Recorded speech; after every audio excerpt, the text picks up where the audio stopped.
예, 오늘 제목은 오늘 우리 함께 공부할 내용은 마가복음 2장 13절에서 17절까지 말씀입니다. 2장 13절에서 17절까지 우리 한 목소리로 봉독하겠습니다. 예수께서 다시 바닷가에 나가시매 큰 무리가 남았거늘 예수께서 그들을 가르치시니라. 또 지나가시다가 알페오 아들 레위가 세간에 앉아있는 것을 보시고 그에게 이르시되 나를 따르라 하시니 일어나 따르니라. 그의 집에 앉아 잡수실 때에 많은 세리와 죄인들이 예수와 그의 제자들과 함께 앉았으니 이는 그러한 사람들이 많이 있어서 예수를 따름이라라. 바리새인의 서기관들이 예수께서 죄인 및 서리관들과 함께 잡수시는 것을 보고 그의 제자들에게 이르되 어찌하여 세리 및 죄인들과 함께 먹는가? 예수께서 들으시고 그들에게 이르시되 건강한 자에게는 의사가 쓸데없고 병든 자에게라야 쓸데있느니라. 나는 의인을 부르러 온 것이 아니요 죄인을 부르러 왔노라 하시니라. 아멘. 오늘 제목은 나는 죄인을 부르러 왔노라는 제목입니다. 예수님께서 저희들은 문제지를 가지고 있을 뿐만 아니라 해답지를 가지고 신앙생활 하시는 분들 아니에요. 그렇기 때문에 이미 우리는 예수님에 대해서 너무 많이 알고 있고 또 예수님에 대한 이 땅에 오신 목적에 대한 답을 가지고 있는 사람들입니다. 그러나 우리가 이 성경 공부를 할 때는 당시의 상황으로 거슬러 올라가서 그때의 상황에서 우리가 이 말씀들을 볼 수가 있어야 된다는 것이죠. 그러니까 예수님께서 오셔서 여러분 잘 아시는 대로 귀신을 쫓아냈잖아요. 그 다음에 또 중풍병자를 고치셨잖아요. 중풍병자, 그 다음에 문둥환자를 치료했잖아요. 이게 모든 불치의병을 다 치료하는 거예요. 문둥환자, 불치의병이잖아요. 그 다음에 중풍병자, 불치의병이고 귀신을 쫓아낸다는 것은 상상할 수 없는 일이었고 그러니까 예수님의 그 여러 가지 말씀들이 그런 놀라운 기적으로 인해서 묻힐 수밖에 없었던 거예요. 예수님의 그 놀라운 그런 기적들이 그 말씀이 예수님이 본래 이 땅에 오신 목적이 그런 것들에 가려질 수밖에 없었다는 말씀 아니겠어요? 그래서 예수님께서 사역을 시작하시면서 얼마 안 돼서 바로 민중들에게 또 제자들에게 예수님께서 이 땅에 오신 목적이 무엇인지를 막 이렇게 계속 말씀하시려고 하셨다는 거예요. 알려주려고. 왜냐하면 그런 기적들 속에 자신이 오신 목적이 묻혀져 버릴까 봐서. 그거 아니에요. 묻혀져 버릴까 봐서. 그래서 오늘 말씀도 보게 되면 나는 죄인을 부르러 왔노라인데 오늘 말씀 여러분 너무나 잘 아는 17절 말씀 나는 의인을 부르러 온 것이 아니요 죄인을 부르러 왔노라.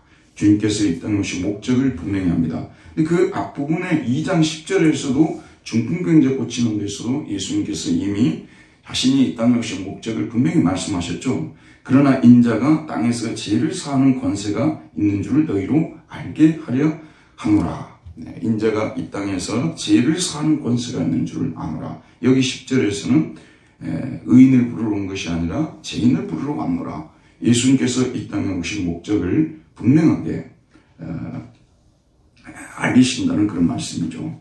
자, 그러면은 오늘 말씀 여기에 착안을 하면서 말씀 우리 보도록 할게요. 1번을 보도록 하겠습니다. 1번 문제를 한번 읽을까요? 예수님께서는 다시 어디로 나가셨습니까?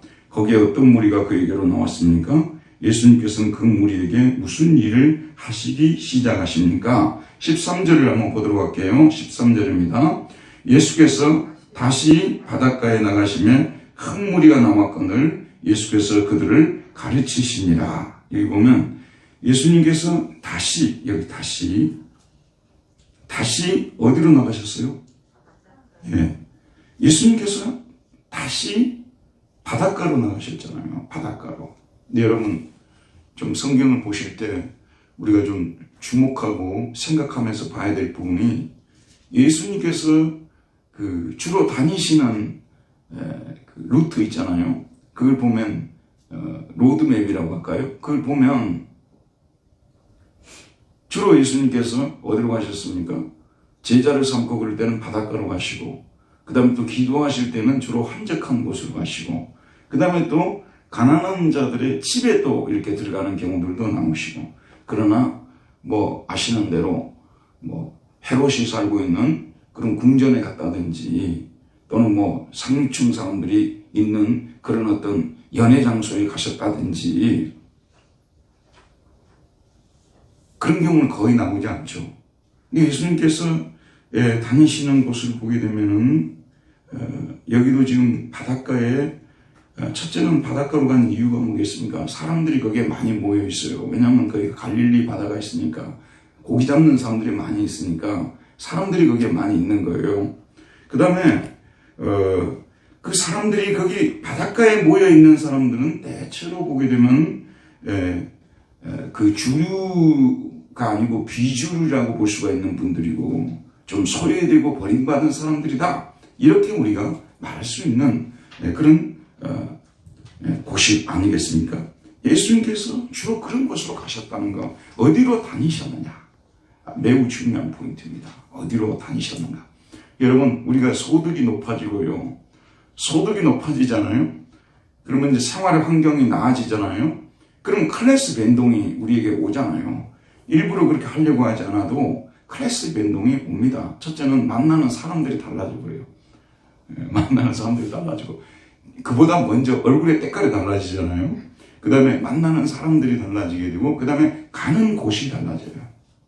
확실합니다. 저희들이 한국 사회가 선진국으로 들어오게 되면서 대체로 어느 정도 이제 살게끔 되어진 사회 아니겠어요? 이제 그러다 보면 우리들도 모르게 예수님의 말씀을 교회에서만 그냥 듣고 성경 읽을 때만 그냥 고개 끄덕이고 가버리는 그런 말씀으로 전락해 버릴 수가 있는 거예요. 실제 우리가 예수님처럼 살자고 지금 이 성경을 공부하는 거 아니겠어요? 저부터 시작해서 우리 모두가 다 이 함정에 빠질 수가 있는 거예요. 우리는 부르주아 사회에 편입이 돼버리는 거예요. 그래서 기독교 신앙은 부르주아 사회 사람들이 가지고 사는 액세서리로 전락을 해버리게 되고, 문화기독교, 이런 기독교를 문화기독교라고 하는데 문화기독교로 전락해버리는 거예요. 그러니까 우리가, 제가 드린 말씀하냐면 의도적으로 이것을 깨려고 자꾸 노력을 해야 된다. 의도적으로 깨려고. 그래서 이렇게 좀 그 백화점 혹은 또 여러분 그 시장 볼 때 큰 마트 그런 데만 가서 보시지 마시고, 가끔 무슨 시장 있잖아요. 무슨 시장 이런 데도 좀 다니시면서, 거기도 근데 여러분 아시다시피 뭐 좋은 마트, 뭐 하나로마트라든지 뭐 이런 좋은 마트에 가게 되면 그 물건도 좋고, 그 다음에 또 싸게 구입할 수 있고, 좀 깎아서 파는 물건들도 많이 있고 이렇잖아요, 사실은. 근데 이제 시장으로 가게 되면 물건 값이 비싸고 또 뭐 여러 가지 시설도 낙후되어 있고, 그렇기 때문에 우리도 그런 데를 피하려고 한다는 거죠. 그럼 오늘 말씀을 우리가 왜 배웁니까? 우리가 의도적으로 이런 것들을 좀 거부해보자, 그런 말씀 아니겠습니까? 고급스러운 데만 다니려고 하지 말고, 이렇게 정말 하층민들이 많이 모이고 어려운 사람들이 많이 모이는, 다니는 그런 길들로 우리도 가야 된다는 거예요. 저는 여러분이 항상 이 땅에 살면서 명심해야 될 것이 뭐냐면요, 우리가 예수님의 그 말씀을 깊이 듣지 않는다는 거예요. 저를 비롯해서 우리 모두가 그냥 설렁설렁 듣고 깊이 안 들어요. 그래서 정말 예수님처럼 살아보려고 많이 노력을 해야 되는데, 어느 순간부터 저와 여러분들이 예수님처럼 잘 안 살아지는 거예요, 이게요. 체질 개선이 돼가지고 알칼리성에서 산성으로 바뀌어버려가지고 이게 예수님의 말씀대로 살려고 하지를 못해요. 그 몸도 안 따라줘요, 이거. 그리고 여러분의 문화 자체가 완전히 상류층 문화로 바뀌어가지고 이런 하류층 문화에 적응 자체가 안 되는. 그래서 여러분 차에 있는 분들도 가끔 전철도 이렇게 일부러 타고 다녀봐야 돼요. 가끔씩 저도 전철 타고 일부러 가는데 예수님처럼 이 바다에 가서 전도를 하러 가야 되는데, 인사동이나 강화문 이런 데 다니려고 전철을 타니까 타긴 타는데 예수님처럼 또 살지 못해서 참 안타깝죠. 근데 저와 여러분들이 이런 말씀 들을 때, 우리가 점점 예수님께서 가르친 기독교로부터 멀어지고 있구나, 이것이 위기구나, 이렇게 하지 말아야 되겠구나, 이런 자성이 있어야 되고 회개가 있어야 되고 자꾸 이렇게 주님 말씀을 쫓아가려고 하는 그런 흐름이 있어야 돼요. 그렇지 않고 우리 한국에서 제자훈련 안 하는 교회가 어디에 있습니까? 대부분의 교회들은 그룹 만들어서 제자훈련시키고 소그룹 훈련시키고 뭐 그러지 않습니까? 그 뭐 공부만 배우고 끝나버린다면 무슨 소용이냐 그런 말씀이에요. 그러니까 실제 우리가 이렇게 해보려고 노력해야 돼요. 저는 이 말씀 준비하면서 은혜를 받았어요. 또다시 바닷가로 나갔어요. 또다시. 예수님은 지금 어떤 상태냐 그러면요. 전에는 무명의 인사였어요.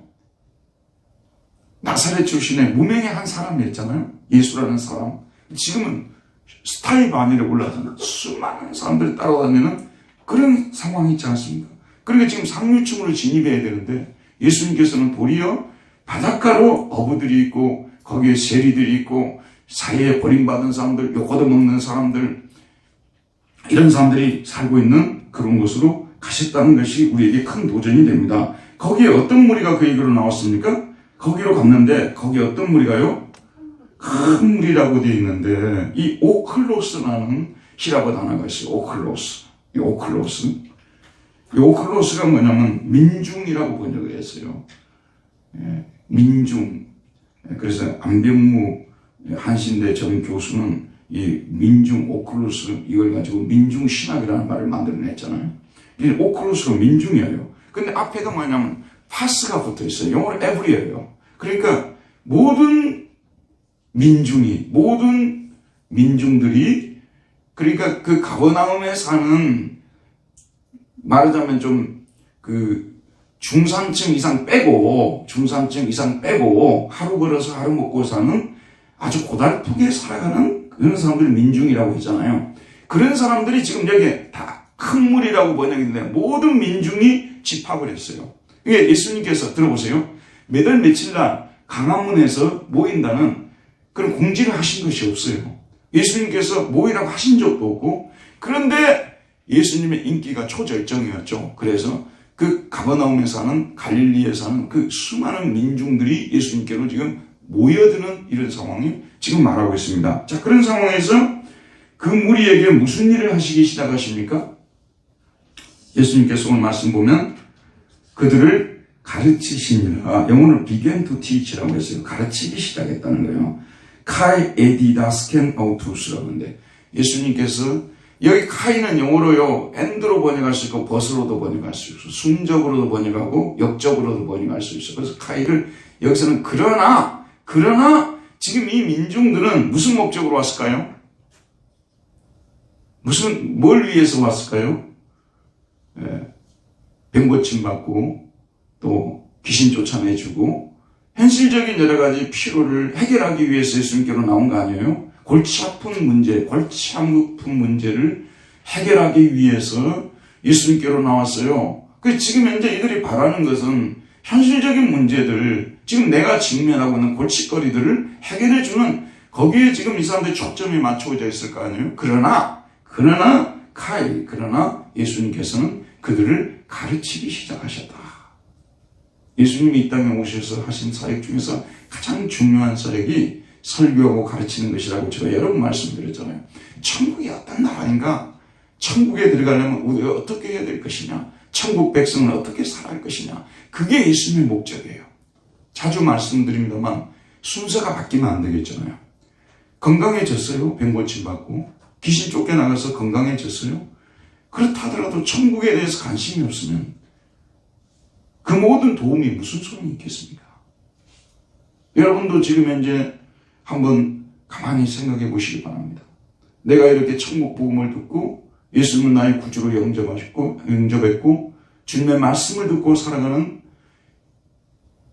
이 삶이 어떻게 보면 여러분의 모든 삶의 그 영역들 속에서 가장 중요하고 여러분이 지금 관심사 중에서 가장 중요한 관심사고 그리고 사실상 여러분의 마음속에 기쁨을 추적해 보게 되면 말씀을 듣고 은혜를 받고 주님을 섬기고 있다는 이것이 가장 중심의 자리를 잡고 있을 것입니다. 맞잖아요, 여러분. 근데 실제로 이제 집에 들어가서 딱 점심시간 배고플 때 이번에 김장김치에 또 된장국 하나 끓여서 밥 먹으면 맛있어요, 맛없어요? 맛있죠. 또 저녁에 좋아하는 연속국 보면 그것도 재밌어요. 일부러 재미없게 볼 필요 없다고 제가 늘 얘기하잖아요. 재밌어요. 그리고 또 좋아하는 그동안 만나지 못했던 친구와 만나서 또 이 커피숍에서 만나서 얘기하고 그러면 또 재밌어요. 맞죠? 또 여러분들 가정에서 일어나는 여러 가지 일들, 해결되지 않았던 일들이 해결이 되면 참 숨통이 트이고 기뻐요. 그래서 하나님께 감사를 드리고 영광을 돌릴 수 있지 않습니까? 하지만 우리의 마음속에 깊은 가장 중요한 기쁨은 하나님 나라 때문에 기뻐하는 것이라는 거, 그건 우리들이 말을 안 해도 알고 있는 거예요. 왜냐하면 우리는 그동안 많은 티칭을 받았기 때문에, 하나님 나라에 관한 많은 티칭을 받고 많은 가르침을 받았기 때문에. 그러나 지금 이 민중들은 우리와 같은 상황이 아니지 않습니까? 천국 복음에 대해서 자세히 듣지도 않고 있고, 천국이 어떤 나라인지 사실은 관심도 없는 사람들이 너무 많았고, 현실적인 문제 해결하는 거 늘 얘기합니다만 현실적인 문제는 해결될 때뿐이지, 그 현실적인 문제가 해결됐다고 우리를 천국에 데려다 주는 일은 전혀 없습니다. 그래서 연속 보게 되면요, 가난할 때는 부부가 너무너무 행복했던 부부가 나중에 부자 되고 나서 싸우고 난리예요. 그래서 주말 연속극 중에서 골치 안 아픈 연속극이 하나도 없어요. 그리고 그 주인공들은 대부분 부잣집들이에요. 보통 부자들이 아니라 어마어마한 부자들이도. 근데 늘 그 사람들은 싸워요. 그래서 그것이 은근히 우리에게 위로가 돼요. 우리에게 치유가 돼요. 아, 너네들도 돈 많이 벌어서 그렇게 싸우니까 세상에 그렇게 돈 많이 벌고 좋은 집 살고 좋은 차 타고 돈도 많고 온갖 것 다 누리는데 서로 화목까지 해버리면 우리가 얼마나 배가 아파요. 그래서 이 연속극 만드는 사람들이 그걸 잘 알아요. 우리 대중의 심리를 정확하게 파악하고 늘 서로 지지고 볶고 싸우고 막 서로 속이고. 사실은 7시 반에 하는 이 빨간 구두라는 지금 연속극이 있어요. 가끔씩 봐요. 너무 우스워서 보지도 않으려다가 가끔 이제 지루하니까 이제 한 번씩 봐요. 그래서 이제 스키프 하면서 어쩌다 한 번씩 보는데, 사실 그런 것들을 연속극이라고 내보내는 것 자체가 우리나라 미디어의 그 수준을 하나씩 떨어뜨리는 거 아니에요. 솔직히 말씀드리면요. 뭐냐면 전부 가족들이 서로 속이고 죽이고, 그 다음에 막 이걸 우리가 보고 있다는 것 자체가 사실은 참 수치스러운 것입니다. 어떻게 보면요. 그래서 이제 그 TV에서 미디어 비평 하잖아요. 그 당연히 비평의 소재가 돼야 돼요. 근데 그걸 그럼에도 불구하고 사람들이 보는 것은 무엇이냐면요, 그게 지금 현재 우리 인간의 정말 수준 낮은 그 모습이 우리들의 모습일 수 있으니까 공감을 하면서 거기서 보는 거 아니겠어요? 그러니까 그 사람들은 그런 것까지 다 알고 문제 출제를 하는 거죠. 걸려들 것을 다 알고 욕하면서 본다는 것도 다 알고. 근데 우리의 기쁨은 어쨌든 그런 것들이 아니라는 거. 그 가르침을, 천국 복음을 듣고 천국이 어떤 나라이고 아버지가 어떤 분이시고 예수 그리스도가 누구시고 교회가 무엇이고 우리의 그 미래에 또 우리의 모습이 어떤 모습이 되어야 될지, 이런 것들에 대해서 우리는 사실은 배우는 거니까 예수님께서 항상 기적을 행하시기 전에 가르치기 시작하는, 가르치고 그 다음에 기적을 행하는 거예요. 이게 중요하다는 것을 말하는 것입니다. 자, 그 다음 2번을 봅시다. 예수님께서 지나가시다가 어떤 사람을 보았습니까? 그 사람은 어디에 앉아 있었습니까? 예수님은 그에게 무엇이라고 말씀하십니까? 그는 예수님의 말씀을 듣고 어떤 행동을 합니까? 14절 보도록 할게요. 같이 읽읍시다. 뒤에 물 한 그릇 갖다 주세요. 예. 자, 예수님께서 어떻게 하시다가요? 지나가시다가. 그러니까 바닷가로 가셨어요. 포인트가 그겁니다. 바닷가로 가셨어요. 근데 사람들이 그에게 막 몰려들었잖아요. 큰 무리가 몰려들었죠. 그 예수님께서 가만히 계시면 되잖아요.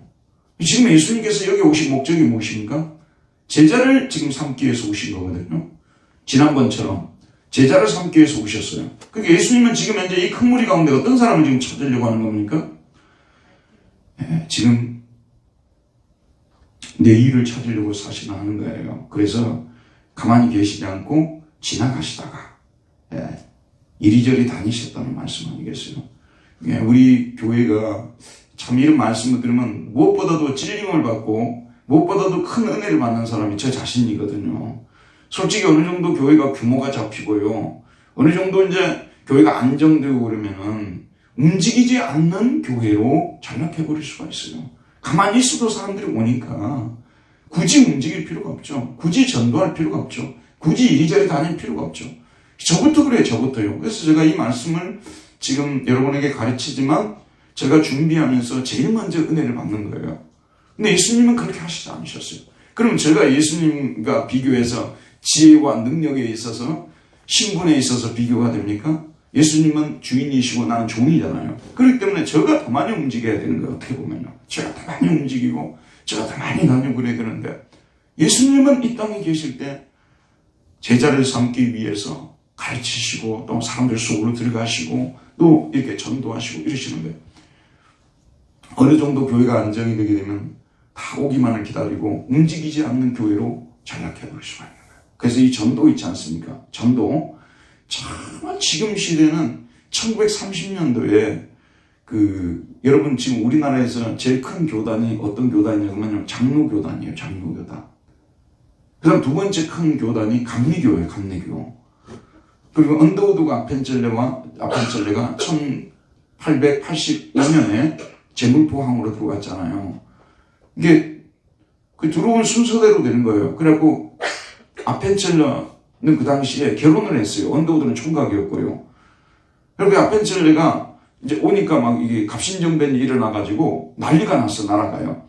그래가지고 아펜젤레가 와이프가 있는데 아이를 임신을 했어요. 그러니까 이 어려운 상황에서 입국을 할 수 없다고 해가지고 일본으로 다시 돌아갔어요. 둘 다 일본에서 입국을 했거든요. 일본에 있다가 입국을 했어요.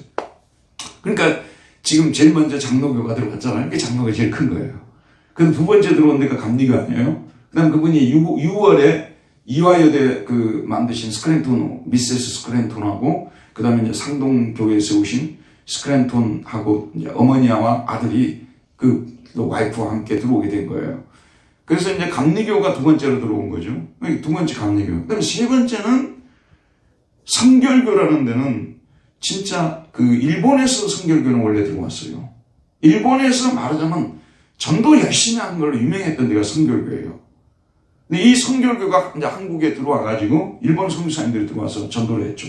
또 그 사람들에게 이제 감화를 받고 예수를 믿은 한국인 목사 몇 명이 전도를 다니면서 성결교에 퍼져나간 거예요. 근데 성결교는 너무 규모가 작았어요.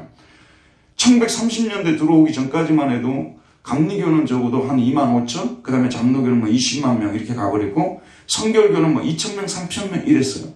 그런데 성결교가 1930년대에 들어오게 되면서 성결교에서 이성복 목사와 이명직 목사라는 유명한 두 부흥사가 나타나게 되면서 성결교 부흥운동이 일어납니다. 그래서 성결교를 통해서 많은 치유도 일어나고 또 막 부흥운동이 활기차게 일어나면서 성결교가 제3의 교단으로 급상을 해버립니다. 그래서 순복음이 나오기 전까지만 해도 장로교, 감리교, 성결교를 우리나라의 3대 주류 교단이라고 했어요. 근데 이제 순복음이 나와가지고 이제 숫자가 어떻게 되는지 저는 정확하게 모르겠어요. 순복이 3일 가능성이 굉장히 커요.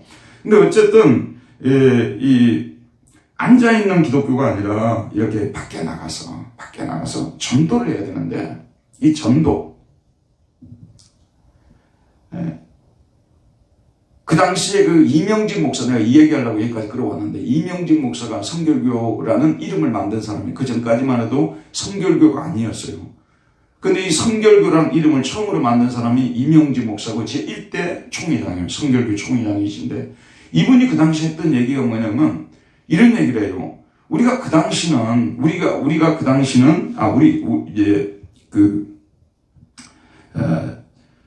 그 당시 시대적 상황을 자기가 지적한 그 당시 시대적 상황을 초창기의 한국교회의 모습과 자신이 처해있던 30년대 초에 한국교회를 비교하면서 우리는 그때 날연보도 했답니다. 날연보. 여러분 전도하기 위해서 한국교회는요 날연보를 전부 정했어요. 붕괴를 하잖아요. 그러면은 날연보를 정했어요. 그러면 예를 들면 이제 권사님이 나는 지금 월화수목금토 중에서 일 중에서 나는 목요일 날을 전도하는 날로, 이 하루를 전도하는 날로 보내겠다. 그게 날연보라고 했어요. 그래서 붕괴가 끝나면은 날연보가 헌금도 거치지만 날연보가 수도 없이 작정이 되는 거예요. 그러면 또 우리 정관사님이나 또 우리 임수양 집사님이나 그러면 수지 쪽에서 화요일 날 하고 나는 금요일 하겠다. 이런 식으로 이제 날연보를 많이 했어요. 그리고 버스 같은데 이런데 이렇게 당시에는 버스가 있었는지 버스가 없었겠죠. 그리고 이런 이제 그 교통수단이 있잖아요. 그런데 다니면서 전도하는 사람들도 많았어요. 막 갑자기 일어나가지고 막 예수 믿으세요 막 소리치는 사람도 있고 그랬어요. 근데 우리나라에서 이게 사실은 8, 90년대까지만 해도 이런 사람들이 있었거든요. 지금 여러분 보세요. 그분이 그 30년대 우리 초창기 한국 기독교는 그런 식으로 막 사람들한테 전도되는데 지금 우리는 전도하는 사람이 없다. 그렇게 했어요. 지금도 보세요. 딱 그 시대가 재현되고 있어요. 오늘 우리 한국교회에서도 지하철에서 전도하는 사람도 없고 버스에서 전도하는 사람도 없고 길가에서 전도하는 사람도 없고 있기는 있지만 주로 이단 종파들이 거의 이런 것을 해요. 주류 기독교에서는 이걸 안 하고 있다는 거죠. 그래서 이런 점에 있어서는 우리가 정말 예수님이 이렇게 다니시면서 전도했다는 이 말씀에 도전을 받고 저희 교회도 지금 전도지를 사다놨어요. 근데 이 전도지가 이게 한 장에 이게 너무 이렇게 그냥 한 장에 이렇게 해가지고 분당도 이렇게 이름 쓰고 이렇게 해주면은 너무 하찮게 여기고 사람들이 그냥 던져버릴 것 같은 그런 생각에서 부흥과 계획서라는 그 출판사에서 좀 전도지를 약간 스토리가 있는 전도지를 만들었어요. 영생은 어떻게 얻을 수 있는가. 예전에 그 사형리 아시잖아요. 그거보다 조금 더 이제 내용을 조금 강화시켜가지고 이렇게 하나의 책자로 만들었어요. 이게 1,000원이에요, 1,000원. 이 내용이 이제 여기 스토리가 소개되어 있어요. 어떻게 참된 기독교인이 될 수 있는가? 어떻게 영생을 얻을 수 있는가? 이런 식으로 그 스토리를 만들었어요. 이 책자로, 작은 소책자로 되어 있어요. 이거 지금 이제 제가 한 5권을 구입해가지고 각 주제별로 5권을 구입해갖고 지금 검토를 하고 있어요. 이게 이제 1,000원이에요, 1,000원. 1,000원인데 뒤에다가 이제 우리 교회 도장을 찍으면 되는 거예요. 제 뒤에다가. 그래가지고 그걸 이제 보여주는 거예요. 그러면서 그 사람들이 돌아가면서 이걸 이제 읽으라고 하는데, 개 중에 어떤 사람들은 받자마자 쓰레기통에 던지는 분들도 계실 것이고, 또 그냥 살짝 보고 던지는 분들도 계실 것이고, 그런데 의외로 그것을 칩해가지고 읽는 사람들도 적지 않다는 거예요. 성의껏 우리가 이걸 만들어가지고 갖다 주면, 그래서 저도 이제 우리 교회가 좀 정상화되게 되면, 이제 내년부터는 이걸 좀 대량으로 구입을 해가지고, 한 4, 50만 원 이렇게 구입을 해가지고, 각 순별로 조금 나눠주고, 여러분 주변에 있는 사람들에게 나누어 줘서 전도를 하는, 가만히 오기만을 기다리는 교회에 주님께서 원하는 교회가 아니고 주님의 마음도 아니라는 거죠. 근데 솔직히 저부터도 가만히 있으면 오면 좋겠어요. 근데 그거보다도 우리 주님께서 원하시는 방법은 밖에 나가서 다니면서 우리가 전도해야 되는가. 지금 이 시대 속에서 여러 가지로 한국 사회가 너무 살기가 좋아서 너무 좋다고 찬양하는 사람도 많지만 여기는 지옥이나 다름없다고 말하고 이놈의 사회를 엎어버려야 된다고 생각하는 분들도 많잖아요. 그리고 인생을 비관하고 자살하는 사람도 세계에서 우리나라가 1위 아닙니까? 그렇기 때문에 그 전도지 하나가 사실은 사람을 살릴 수도 있어요. 재밌는 것이 뭐냐면 1920년대에 우리나라에 길선주 목사님하고 장로교에서는 김익두 목사님이나 두 분의 뛰어난 봉사가 있었어요. 성결교회에서는 누구냐 그러면 아까 이명직, 이성봉 이 목사님들이고, 여기는 장로교는 길선주, 김익두 유명했어요. 근데 김익두 목사는 원래 깡패 출신이에요. 사람들이 장을 보러 갈 때 김익두를 만나지 않게 해달라고 아침에 가서 정화수를 떠놓고 빌었대요. 김익두를, 평양에 김익두를 만나지 않기 위해서 정화수를 떠놓고 빌었대요. 김익두 만나지 말게 해달라고. 그렇게 악명이 높았던 사람인데, 어느 선교구의 여자 선교사가 전도지를 이렇게 들고 그냥 이렇게 나누어주는 가운데 김익두에게도 전달한 거예요. 근데 그날따라 김익두가 그걸 받은 거예요. 그걸 받고 자기가 집에 돌아와서 그 전도지를 읽고 회심을 하게 된 거예요. 그걸 저는 지금 안양대학교에서 한국교회에서는 거의 10년 정도 가르치잖아요. 그러니까 이걸 빠삭하게 아는 거예요. 10년을 가르쳤는데 교과서 안 보고 가르쳐 보잖아요. 너무 많이 가르쳤기 때문에 김익두 회심이 그렇게 해서 일어나요. 신기하죠, 여러분? 그 깡패를 누가 회심을 시켰어요? 누가 이걸 들고 와서 전도하려고 해서 많이 죽었을 거예요. 근데 그 여자 선교사가 이렇게 시장에서 나눠주면서 김익두에게 걸렸는데 그걸 가지고 가서 보고 회개했으니까 오늘날도 우리가 이 전도를 해야 된다는 것이 주님께서 우리에게 주신 명령 아니겠냐는 그런 말씀이죠. 그러니까 때를 얻든지 때를 얻지 못하든지 전도하라는 바울이 디모데에게 준 교훈은 오늘 우리에게도 적절하다는 그런 말씀이죠. 여러분 저도 항상 기도해야 돼요. 우리가 전도 대상을 만나게 해주시고 전도할 수 있게 도와주시옵소서. 그렇게 하도록 합시다. 그 다음에 그 사람은 어디에 앉아 있었어요? 네, 세간에 앉아 있었습니다. 여기 보면 이 세관은 그냥 보통 뭐 인두세라든지 그런 어떤 국가에서 이렇게 뭐 제정해가지고 걷어들이는 그런 세금 징수관이 아니고 통행료 받는 사람이에요. 고속도로 지나면 통행료 받잖아요. 이게 옛날로 말하자면 고속도로 통행료에 받는 사람이에요. 이 사람이요. 거기 지나다는, 왜냐면 가버나움에 지난 첫 시간에 제가 말씀드렸죠. 가버나움에 뭐가 있었다고요? 세관이 있었다고 말씀드렸죠. 가버나움에 세관이 있었어요. 그래서 그 세관에서 세를 통행료를 받는 사람이었는데, 그러니까 거기에 앉아 있었어. 근데 이게 히라보로 카세메논이라는 단어예요. 앉아 있었다 카세메논. 여러분, 마트에 가면은 물건을 사가지고 딱 앞에 나오면 누가 나와요? 계산할 때? 계산대에 앉아있는 사람은 영어로 캐시어라고 하잖아요. 현금을 캐시라고 하고, 그 다음에 앉아있는 사람은 캐시어라고 하잖아요. 근데 이게 이제 독일말 하면 카시어가 되는 거예요. 이게 카세메논에서 나온 거예요. 히라보 카세메논, 여기서 나온 거예요. 이게 주로 대부분 물건 계산대에 앉아있는 분들은 앉아있어요, 서 있어요? 앉아있어요, 서 있어요? 서 있어요? 아니, 나와서 계산할 때, 계산대에 있는, 요즘은 많이 서 있더라, 이제 보니까. 나도 이제 생각나네. 사실은 많이 앉아있는 게 정상인데, 요즘은 서 있는 경우가 많이 있더라고요. 우리가 급해서 그래요. 그냥 빨리빨리 해야 되니까. 근데 원래 캐시어들은 앉아있어야죠, 이게. 원래 이게 앉아있다는 말에서 나온 거거든요. 어원이. 그래서 이게 앉아있었어요. 그 사람은 어디에 앉아있었습니까? 세관에 앉아있었어요. 예수님 그에게 뭐라고 말씀하십니까? 나를 따르라. 이게 이제 베드로 요한 부르는 거가 똑같죠. 나를 따르라. 그렇게 말씀하시니까 그는 예수님의 말씀을 듣고 어떤 행동을 했죠?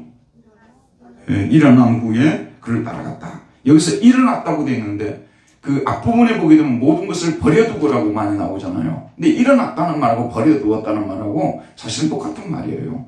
자기 현재의 삶을, 직업을 청산하고 예수님을 쫓았다 그런 말씀이에요. 가족을 버리고 그 다음에 지금 현재의 직업을 던져버리고 예수님을 쫓았다는 그런 말씀이죠.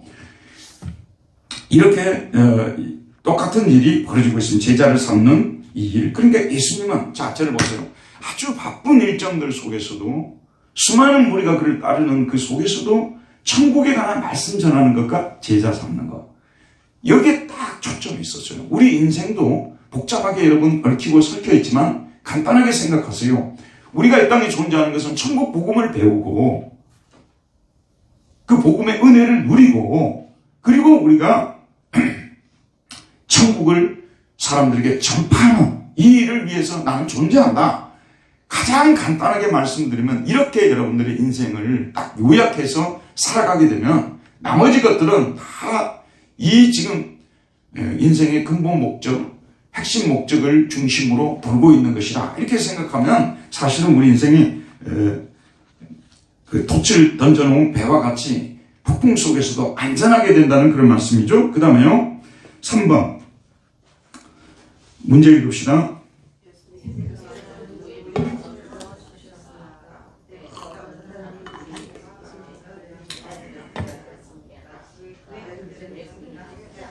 자, 여기서 지금 15절을 우리 한번 볼게요. 15절 읽읍시다. 시작. 그의 집에 앉아 잡수실 때에 많은 세리와 죄인들이 예수와 그의 제자들과 함께 앉았으니 이는 그러한 사람들이 많이 있어서 예수를 따라 밀어라. 여기 그의 집은 누구 집이에요? 예, 네이. 그러니까 여러분 성경에 보면 여기 세리 네이라고 나와 있잖아요. 이 사람이 뭐냐면 마태복음을 쓴 마태하고 똑같은 사람이에요. 근데 이제 성경에 보게 되면 사실 어제도 우리 권사님이 저에게 이게 질문을 해왔는데 읽다 보게 되면은 12제자가 구체적으로 정말 이름이 무엇인가 마태, 마가, 누가, 요한을 비교해 보게 되면 다르게도 나와요. 여러분 많이 당혹하게 되거든요. 그 당혹하게 되는 이유가 뭐냐면요. 당시에는 이름을 보통 2-3개씩 가지고 있었어요. 그러니까 보통 유대식 이름을 가지고 그 다음 로마식 이름을 가지고 그리스식 이름을 가지고 그랬어요. 그러다 보니까 이게 막 이름이 어떤 때는 그냥 마태라고 했다가 어떤 때는 세리 네이라고 했다가 이렇게 하니까 헷갈리는 거예요. 그래서 이 연구하는 분들도 제가 어제도 아주 좀 마가복음을 아주 중심적으로 다룬 그런 주석을 2권이나 봤는데도 불구하고 명쾌하게 이것이 해명이 아직 안 되고 있어요. 비슷비슷해요. 막. 이게 그래가지고 어떤 유다가 또 어떤 유다인지 막 가룟 유다도 있고 또 다른 유다도 또 있고 막 알페오 아들 유다도 있고 또 알페오 유다 이름을 또 야고보의 유대도 나오죠. 이 부분은 나중에 제가 조금 더 연구를 해서 한번 정리해서 여러분에 말씀드릴게요. 지금 학자들도 여기서 헤매고 있어요. 상당히 어려워요. 그 이유가 뭐냐면 태어나게 되면 유대식 이름을 갖잖아요. 그리고 이분들이 또 이렇게 노마의 문화권 속에 살다 보니까 노마식 이름, 심지어는 그리스 이름까지도 이렇게 갖게 되잖아요. 그러다 보니까 이런 혼동들이 발생하게 되는데 여기 네이는 지금 이제 마태하고 같은 인물이에요. 자, 네이가 그 네이 집에 앉아서 잡수실 때 그랬어요. 근데 지금 여기 보면은 예수님의 이 말씀은 짤막짤막하면서도요 굉장히 진리는 깊어요. 아시다시피 당시에 메시아가 출현한다는 메시아 대망 사상이 극도에 달았지 않았습니까? 그리고 예수님의 그 말씀과 행적을 통해서 저분이 메시아일지도 모른다는 기대감이 그냥 높아지고 있어 상승되고 있었던 거 아니에요? 그런데 메시아는 절대로 하지 말아야 될 것이 무엇입니까? 죄인들과 교제하는 걸 안 해야 돼요. 당시에 그들이 기다리는 메시아는 죽었다 깨어나도 죄인들하고 교제하면 안 돼요. 죄인들의 집에 들어가도 안 돼요. 이미 그것으로서 메시아 자격을 상실하는 것이죠. 그게 지금 현재 이 사람들은 근본적인 문제가 뭐냐면 메시아에 대한 너무나 잘못된 왜곡된 메시아상을 가지고 있어요. 어떤 분들이 예수님을 믿는데 예수님을 잘 믿으면 병도 낫고 건강해지고 또 삼박제대로 그다음 부자가 되고 그런 예수님 상을 가지고 죽도록 신앙생활 한다면 죽을 때까지 예수님에 대한 잘못된 상을 가지고 믿는 거 아니에요? 똑같은 거예요. 예수님 당시의 메시아상은 죄인들의 집에 들어간다는 거 있을 수가 없는 문제예요. 맞죠? 근데 예수님께서 그들의 메시아상, 왜곡된 메시아상을 깨뜨리기 위해서 일부러 어디로 들어가는 거예요? 그냥 생각 없이 들어간 게 아니라니까요. 일부러 그 당시에 그렇게도 욕많이 얻어먹던 세리의 집으로 들어가는 거 아니겠습니까? 들어갔어요. 자, 들어간 것까지 이해한다고 생각합시다. 우발적으로 들어갈 수도 있고. 그런데 거기서 뭘 하셨습니까? 앉아서 잡수실 때에 그 당시는 이렇게 의자가 이렇게 여러분 가끔 그 배너라든지 그런 영화 보게 되면 이렇게 의자들이 길어가지고 사람들이 먹을 때 이렇게 약간 기대가지고 약간 누운 자세로 뭘 먹잖아요. 사실 제가 집에서 TV 볼 때 꼭 이런 자세로 예수님의 가르침을 따르기 위해서 제가 이게 의자에 이렇게 기대가지고 이렇게 앉아서 이래놓고 먹고 TV 보는 이런 경우는 그 사람들은 그렇게 식사하는 것이었어요. 지금 그 상황을 말하는 거예요. 살짝 기대서 의자에 기대서 밥을 먹는 거예요. 먹는 거죠. 근데 그런 식사가 가능했던 것이 뭐냐면 대부분이 빵이나 그 다음에 과일들 아니었어요. 그분들의 식사가 우리처럼 막 국이 있고 막 그랬으면 쉽지 않았을 것입니다. 근데 그렇게 먹고 있는 거예요. 근데 이건 뭐냐면요, 가장 편한 사람들, 가장 친한 사람들, 친숙한 사람들, 이런 사람들과 아주 행복하게 식사를 하는 장면이죠. 근데 예수님께서 바리새인들이나 이런 사람들하고 이렇게 식사를 하셔야 되는데 그의 집에 앉아 세리들하고 이렇게 식사를 해요. 그러니까 그때에 누가 오는 거예요?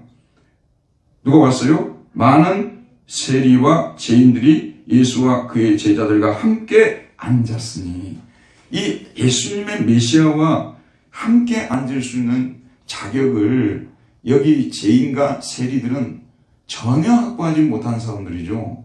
절대로 함께 있어서는 안 될 사람들이죠. 근데 예수님께서 세리와 죄인들과 함께 앉으셔서 식사를 하셨어요. 예수님이 이 땅에 그들에게 말씀하시고자 하시는 그 의도가 무엇이겠습니까?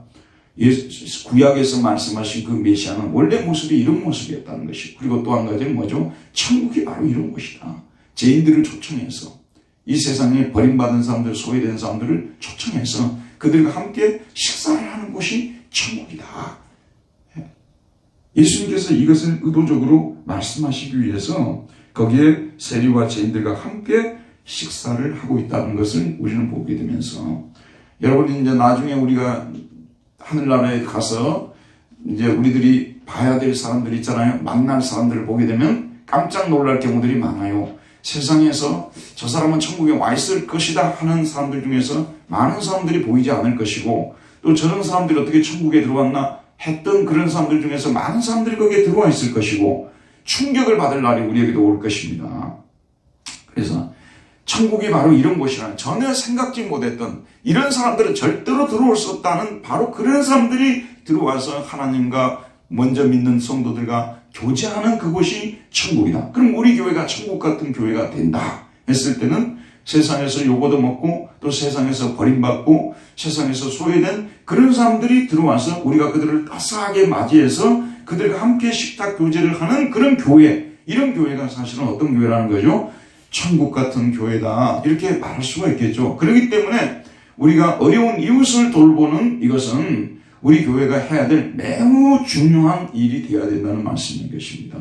그냥 우리가 예산 편성할 때 구제연금 좀 편성해서 그냥 어려운 사람 몇 사람 돕고 그런 정도의 일을 우리가 그치면 안 되는 것이고요. 좀 더 나아가서는 그런 사람들 우리 교회에 초대해서 그런 사람들 식사 대접하는 날도 하루 정도는 우리가 만들어서 식사도 대접하고, 오갈 데 없는 사람들, 그런 사람들을 대접해서 식사도 대접하고 또 우리 예배에도 참여할 수 있게끔 만드는 그런 교회가 돼야 된다는 말씀이에요. 사실 우리가 이렇게 고민 안 하고 그냥 나 혼자 예수 잘 믿고 그냥 이 예배 잘 드리고 교회 일 열심히 하고 그렇게만 한다고 해서 우리 주님께서 우리를 기뻐하지 않을 것이라는 말씀입니다. 우리 교회가 거기에만 머물기를 원치 않을 것이라는 말씀이죠. 우리가 좀 더 많은 선교를 하는 교회, 또 많은 구제를 하는 교회, 또 이런 사람들을 초대해서 함께 식사를 하는 교회로까지 우리 교회가 자라가기를 원하신다는 그런 말씀이에요. 저 친구 중에서 지난번에 만났어요. 이분이 이제 학교 다닐 때 굉장히 성실하고 또 공부도 잘하는 친구여서 제가 이제 그 신학교 다닐 때 그 친구하고 같이 스터디 그룹도 두 명이 여름에 이렇게 같이 모여서 이렇게 스터디 그룹도 하고 그랬는데 참 귀한 친구예요. 근데 미국에 이제 공부하러 갔다가 원래 그분이 구약학을 전공했는데 박사학위를 할 수 있는 분이었는데 중간에 목회에 뛰어들었어요. 그 목회를 하다가 조금 어려움이 생겨가지고 목회를 그만뒀어요. 그 지금은 이제 어디 계시냐면 시애틀에 계세요. 시애틀에 이제 가족들하고 거기 머무는데 무슨 사역을 하냐면 호스피스 이 사역을 하는 거예요. 뭐라고 하죠? 이 사역을 무슨 호스피스라고 안 하고 그 거리에 그 오갈 데 없는 사람들, 숙식 못하는 사람들, 이런 분들 있잖아. 예? 홈이 없는 사람들, 홈리스 사역을 하고 있어요.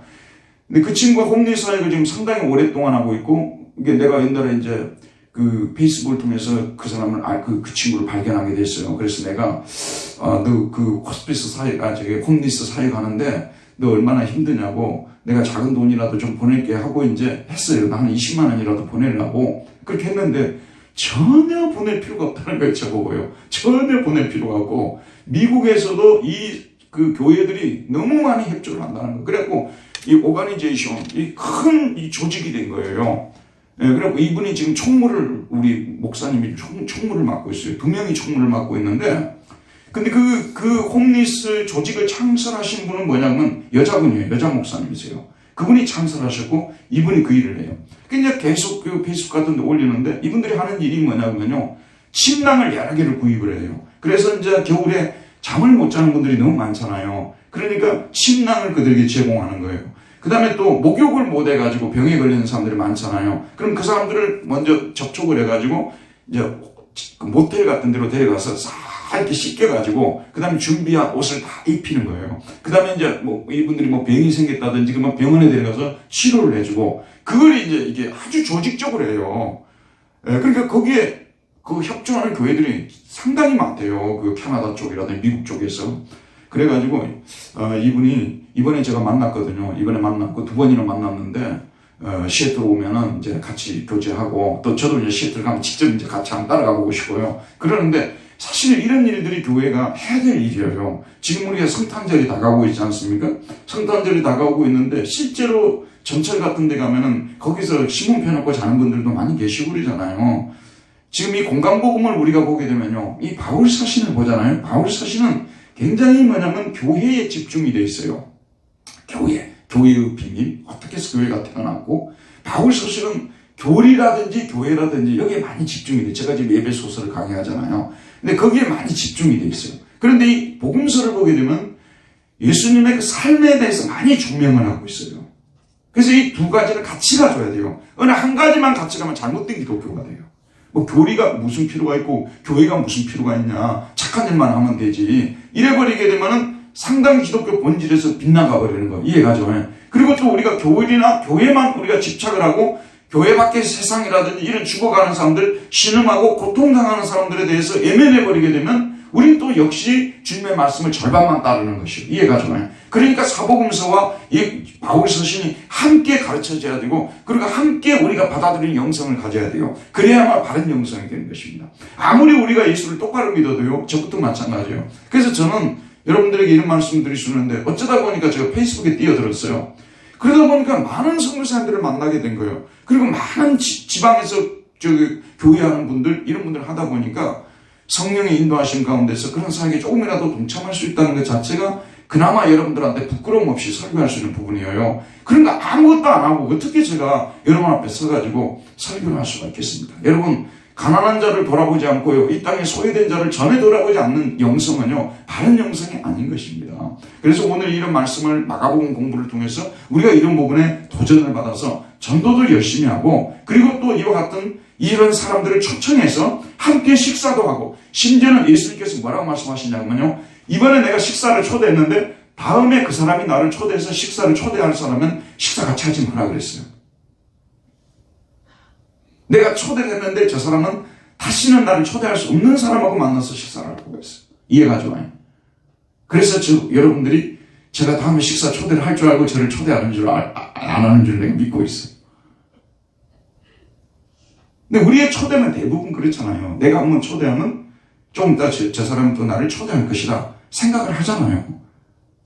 또 그렇게 해야 되고요, 인간관계가. 근데 예수님의 말씀은 무슨 말씀이냐면, 다시는 나를 초대할 수 없는 사람, 나는 초대했지만 저 사람은 나를 초대할 수 없는 사람, 그 사람들을 불러서 식사하라고 주님 말씀하셨어요. 그러니까 우리가 이런 부분에 대해서 정말로 신경을 써야 된다는 것, 기도해야 된다는 것을 다시 한번 우리가 도전을 받아야 된다는 말씀입니다. 그리고 이것이 바로 천국이라고 주님 말씀하고 있습니다. 4번을 봅시다. 읽읍시다. 시작.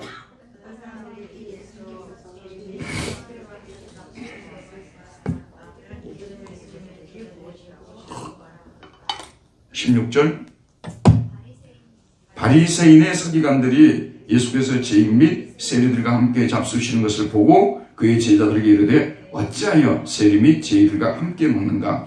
당시에 여러 그 종파들 중에서 바리새파가 있었어요. 우리 지금 이제 뭐 장로교파, 고신파, 통합파, 그다음 뭐 이런 성결교파 뭐 이런 것처럼 예수님 당시에는 사두개파, 바리새파, 에세네파, 콩남파 이런 파들이 있었단 말이에요. 종교 공동체가. 이해하시겠죠? 근데 율법을 문자적으로 가장 철두철미하게 준수하는 그 파가 어떤 파라고 했죠? 바리새파죠. 근데 이 바리새파의 서기관들은 뭐냐면 바리새파를 이끌고 있는 신학자들이에요. 바리새파를 이끌고 있는 신학자들.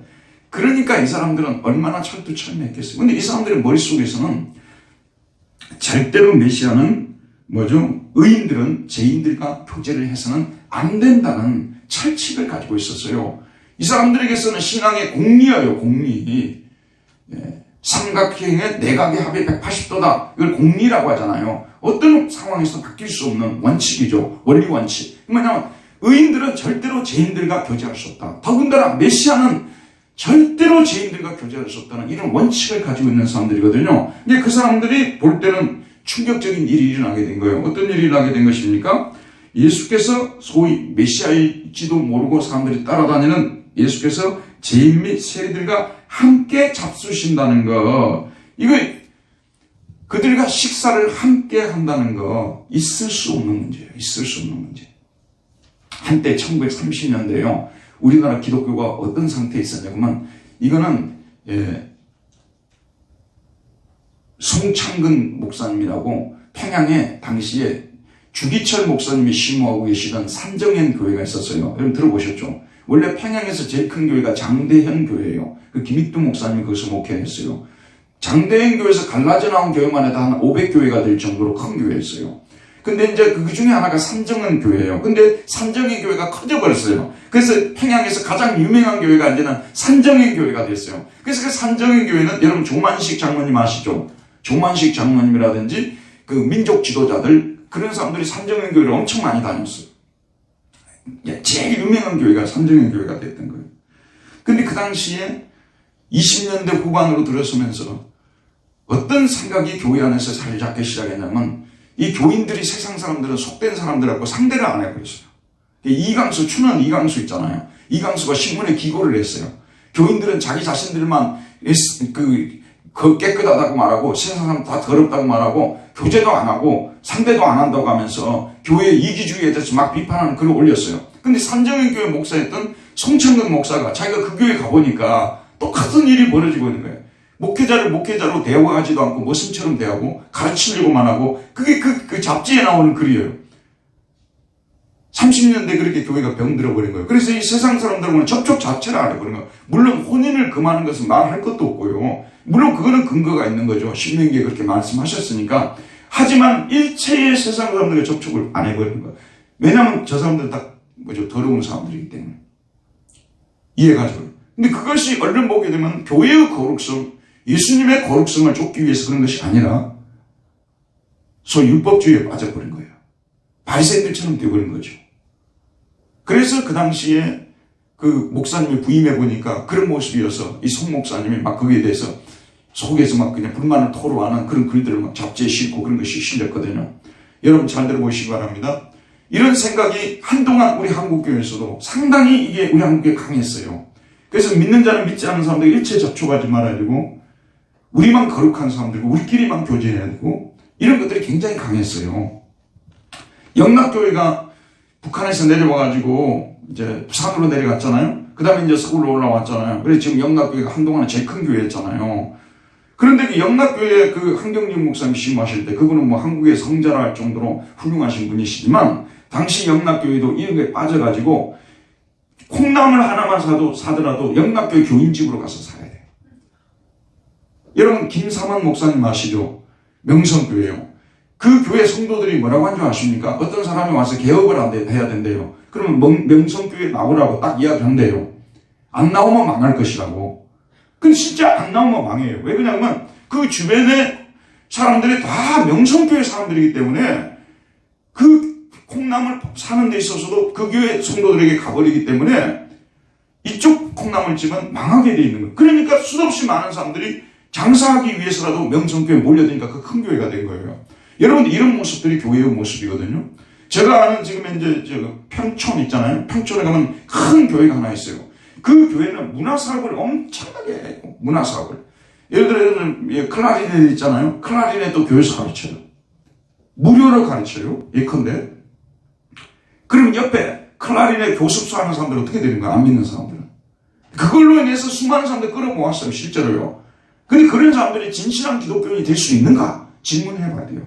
될 수도 있다는 것도 답이고요. 될 수도 없다는 것도 답이에요. 그렇게 해서 교회 나와가지고 복음을 믿는 사람 분명히 있겠죠. 근데 그렇게 하면서 진짜 장사하려고 다니는 사람도 많이 있지 않겠어요, 여러분?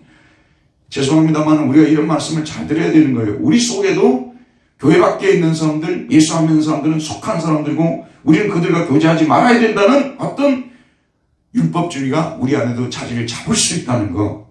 항상 우리가 조심해야 돼요. 교회의 거룩성을 유지하면서도 교회는 죄인들을 찾아가는 교회가 돼야 되고 그들과 사귐을 가지면서 그들을 교회 안으로 끌고 들어와야 돼요. 이해하시겠죠? 그래서 여러분들 중에서 안 믿는 친구들도 있어야 돼. 근데 끌려다니면 또 안 돼.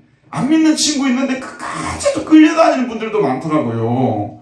안 믿는 친구들을 데려오는 교인들이 돼야 되지. 안 믿는 친구들 다 들어보니까 내 말이 맞네. 내가 어쩌다 보니까 교회 다니게 돼서 그냥 다니고 있는 거야. 내 말이 다 맞아. 이런 사람에 대해서는 안 되겠죠. 안 믿는 사람과 교제를 하면서 그들을 교회 안으로 데려올 수 있는 성령의 능력을 가진 크리스찬, 이런 크리스찬들이 돼야 되겠죠, 여러분.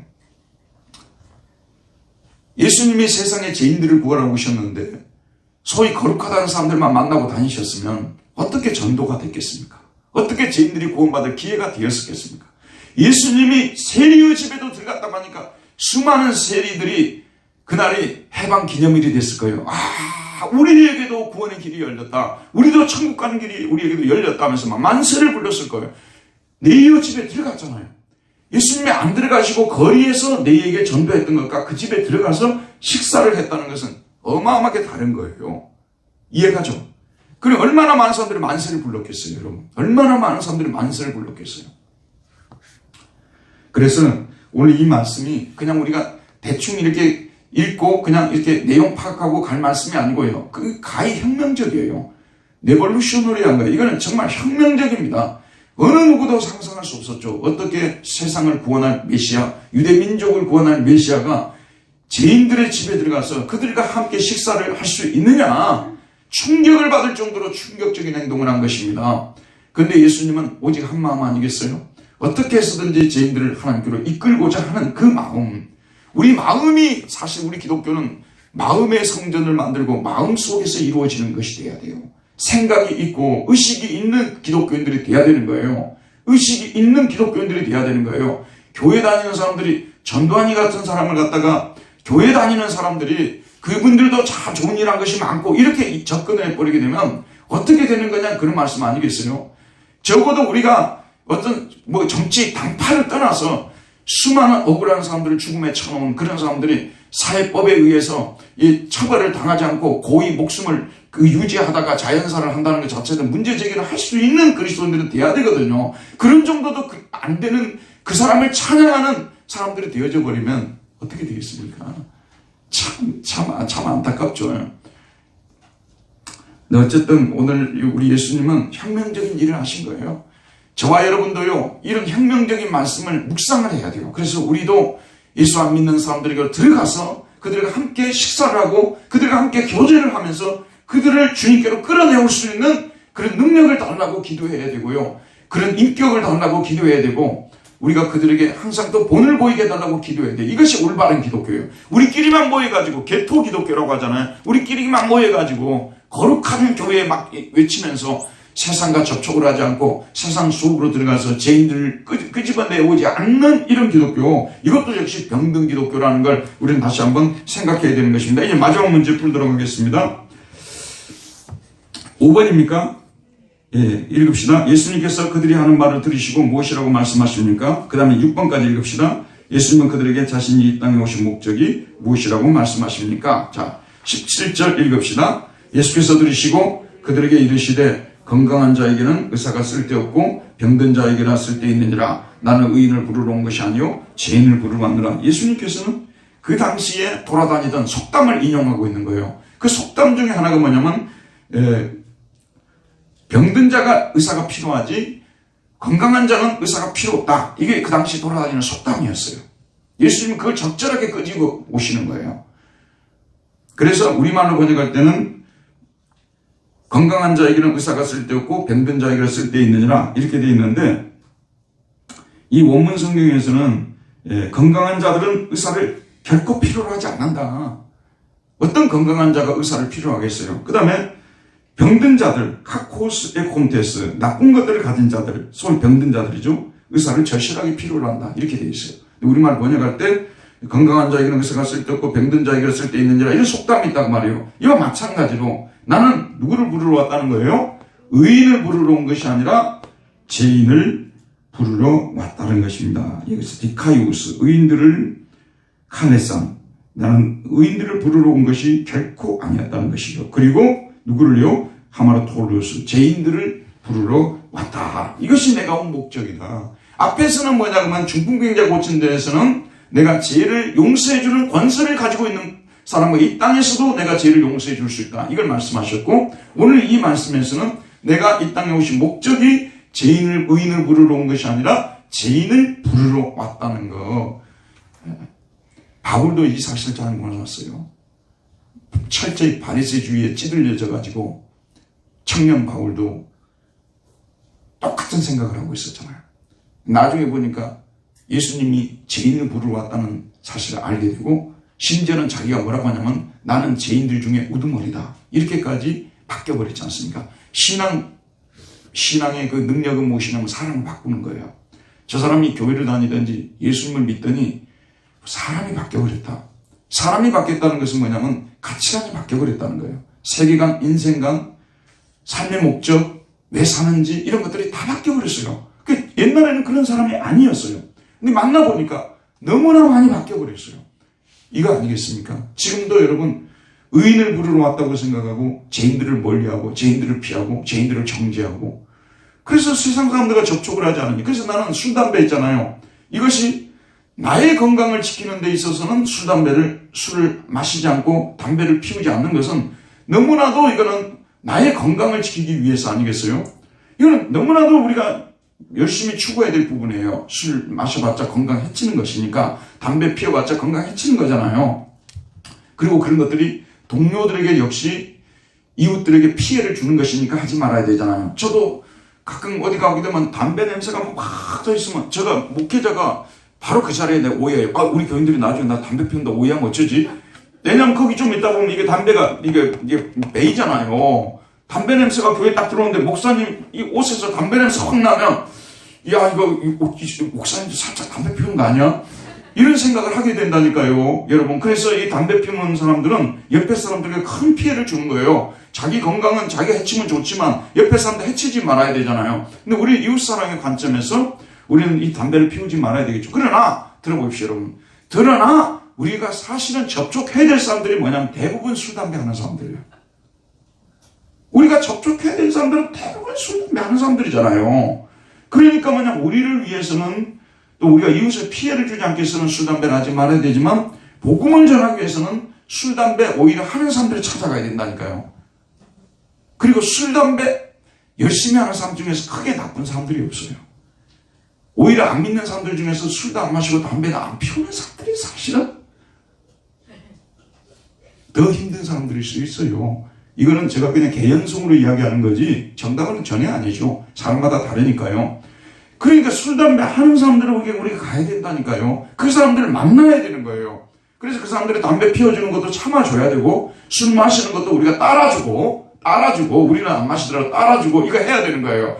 그래서 그 사람들과 접촉점을 갖고 교회로 오게 만들어야 되는데 일체 그런 사람들과 접촉을 안 했던 1930년대 이강수가 교회 비판하듯이 그런 식으로 되어져 버리게 되면 그래서 진짜 자기들이 거룩한 자 진정한 거룩은요 겸손과 사랑을 동반한 거룩이 되어야 돼요.